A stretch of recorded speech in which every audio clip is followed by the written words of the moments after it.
Ini contohnya ya, jadi tahun 2008 itu ada yang namanya itu subprime mortgage. Ini dimana housing crisis ya. Pada saat 2008, kalau kalian nonton ya, itu ada filmnya. Kalian bisa nonton ya, The Big Short itu salah satu film yang bagus gitu ya. Kalian bisa nonton, itu dua Jepang gue udah nonton kayak 5 kalian. Nah ini kalian bisa cek ya, S&P ya, ini indeks harga saham gabungan Amerika Serikat gitu ya.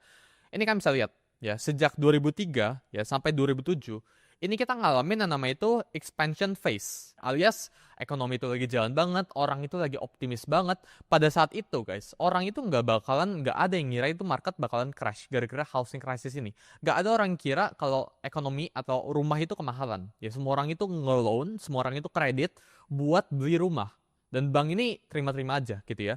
Jadi kan bisa lihat ini, expansion phase itu panjang sekali. Ya ini kita sebut sebagai ini bulan terpanjang ya, dari 2003 sampai 2007, 4 tahun bulan. Dia itu S&P setiap bulan tuh naik terus gitu ya.